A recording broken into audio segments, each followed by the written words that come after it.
We begin with breaking news. California Senator Dianne Feinstein has died at the age of 90.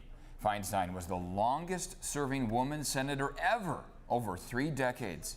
There has been a lot of concern for her health lately. She was absent from the Senate for several months when she was hospitalized dealing with shingles.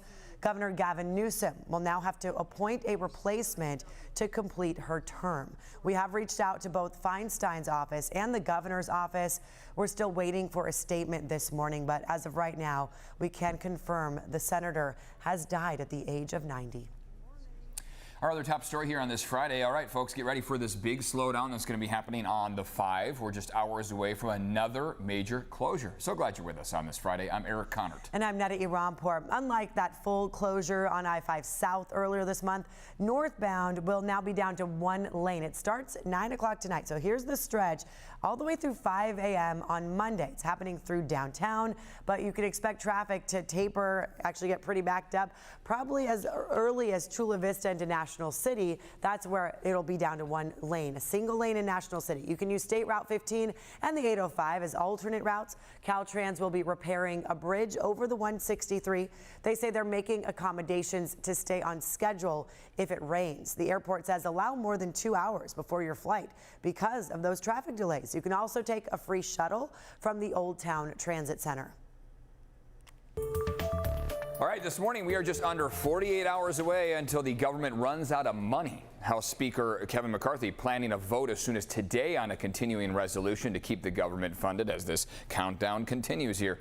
This weekend, the Senate is on track to vote on a bipartisan short-term spending measure to keep the government open through November. Now, here's what would be infected if the government does shut down. We listed it out for you. Military members would not be paid. Border Patrol wouldn't get paid either, meaning asylum claim processing would slow down and immigration cases in federal court would come to a halt. TSA agents, air traffic controllers would also have to work without pay. This could lead to longer screening lines, flight delays, even cancellations. All these federal workers would get back pay eventually. A shutdown would also halt passport processing, food and water safety inspections, as well as disaster funding.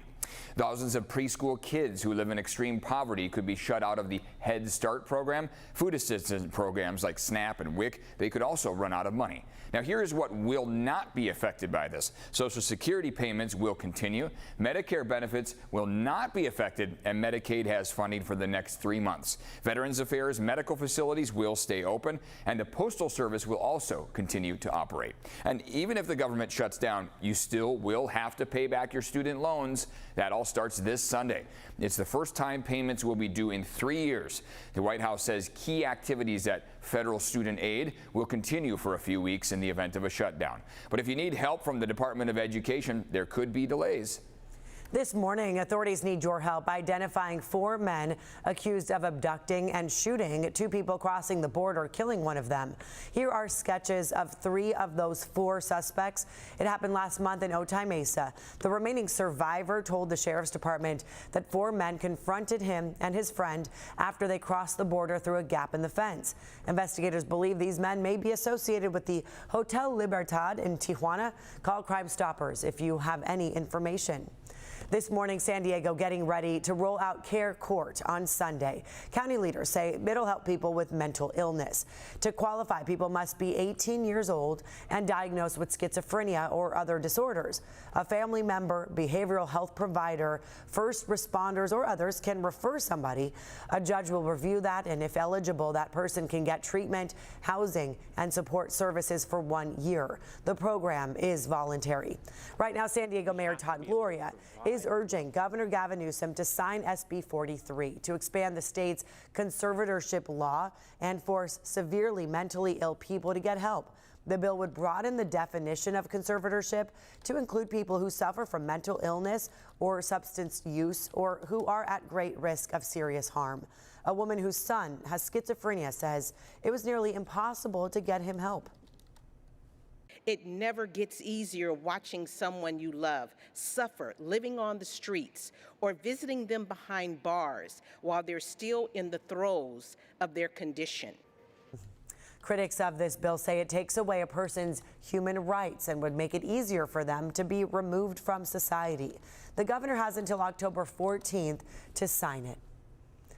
And now this morning, veterans from World War II, the Korean War, and Vietnam War are getting ready to go on the trip of a lifetime. Yeah, this is all thanks to Honor Flight San Diego. CBS 8's Chris Groh live at the San Diego International Airport, where those veterans are about to fly to Washington, D.C. Some of these vets, Chris, couldn't even sleep last night because they were so excited about this, right? Yeah, we met one who's been up. He says it's that Navy experience that he's had that causes him to stay up so much. But you know what? I have a thought it has something to do with this experience that's going on right now. You can see all of these veterans. We've been meeting so many of them, speaking to them one-on-one, and I actually want to bring on two of them right now, two special individuals who are actually going to help us tell a pretty unique story here. So we've got two cousins here. We've got Gino and Ed. We got Gino out of Rancho Santa Fe, and Ed. Ed, where are you from, actually? Lodi, California. Lodi, California. All right. So you two are cousins. You both served in Vietnam, Marines in the Army. Thank you guys so much for your service. I got a good memory right now. Gino, you were telling me earlier, though, you guys thought you might be able to meet at some point during your service, right? That's very true, but the situation turned out that we're both grunts, and we don't make any high decisions. But we thought we could pull it off, but we're kind of dreaming. And so now, 55 or 60 years later, this is our Vietnam trip to get together and spend the weekend together that we thought we could pull off in Vietnam. And Ed, for you, did you think that anything like this was going to happen? I mean, not this. Gene met a young man here in town named Jake, a scout, and got it all going, and they invited me, and I said, wow, what an opportunity, because we weren't welcomed home real well when we came home. So this is our welcome. And I know you guys have probably seen the footage of the welcome home, but I want to talk about that D.C. trip for the first before we get to that welcome home. Is there anything in particular that you guys sort of think that you'll want to pay special attention to while in D.C.? Arlington is a high priority for me because I had a friend whose son did a special report on a sixth grade trip. He had to research all the five-star generals that were buried in Arlington. So that's something that I'd like to see. And I have been to the Vietnam Veterans Memorial before, 1984. And I got there at 5 a.m. knowing no one else would be there. And when I found the first name on the memorial that I recognized, all hell broke loose with me emotionally. So I'm happy that's the last thing we're going to see today. So if I have a difficulty with it, I've got Ed and Dr. Mark here to look after me. All right, well, thank you guys so much for today. Thank you guys so much for your service. Thank you. And we really do hope that you guys have an amazing trip, and you will have an amazing return home. I can promise you guys that. San Diego always does a good job with that. We'll see you when you guys get back. All right. Thanks for doing this. Hey, thank you guys so much. Thank you. It's honestly, it's one of the best parts of the job. So thank you guys. And you guys can see so many veterans just like these two who are just so excited to be able to do this. Some of them with family members, as we just pointed out, some of them with some of their fellow service members. So we're going to send things back to you guys in studio here, and coming up here at 6:30, we're going to have a little bit more details there about that welcome home. All right. Yeah. As fun as it is to see the departure, the welcome home is just so It's emotional. satisfying. Yeah, of course. So many memories will be shared. Thank you, Chris. Well, the last supermoon of the year lit up the sky overnight. These are some photos from our viewers of the so-called harvest moon. A supermoon means the full moon is closer to the Earth than normal, causing it to look bigger and brighter.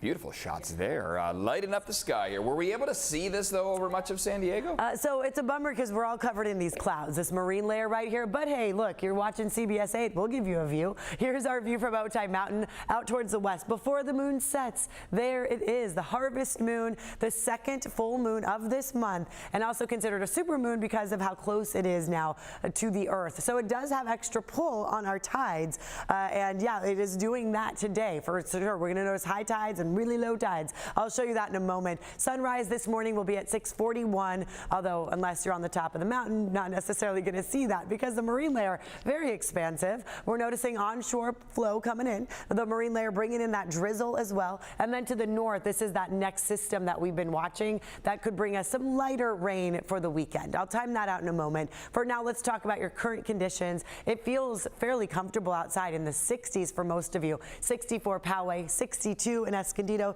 66 for downtown San Diego. You're only going to move a few degrees by this afternoon. Our afternoon cooler than yesterday, in the low 70s for many of you in Chula Vista, San Ysidro, La Mesa as well. Mid 70s for Santee and El Cajon. And you'll notice along the coast, you may not see the sunshine today. It might be upper 60s. So you'll have to go a little bit inland if you'd like to see that. The marine layer seems to be like it's going to be a stubborn one from the looks of it for now. 73 in Julian, 71 in Mount Laguna, your afternoon highs. Hopefully we'll feel pretty comfortable. This is what's changing things up for your weekend. I know we're all wondering what we need to adjust for the weekend, if the rain's going to be allowed or not. Well, Saturday evening into Sunday morning, that's when we'll start to notice it pick up a little bit. But these rain totals, they're not much. A tenth to maybe a quarter of an inch of rain for the coast and the valleys, 3/10 in the foothills, mountains a little bit more, and pretty much nothing really in the deserts to be disrupting you. Let's talk now about your traffic. So border wait times, let's show you that here. As far as the wait, we know it gets a little bit hefty in the port of entry areas. For now in San Ysidro, 100 minutes. That's how long it'll take people. And Otay Mesa's port of entry, it'll take 55 minutes to get through. All right, still ahead here, why gas prices may finally be going down soon. Plus, California fast food workers about to earn among the highest wages in the nation. And two former Super Bowl champs going head-to-head in San Diego as high school football coaches. Today, we're talking to former Packers linebacker great Nick Barnett.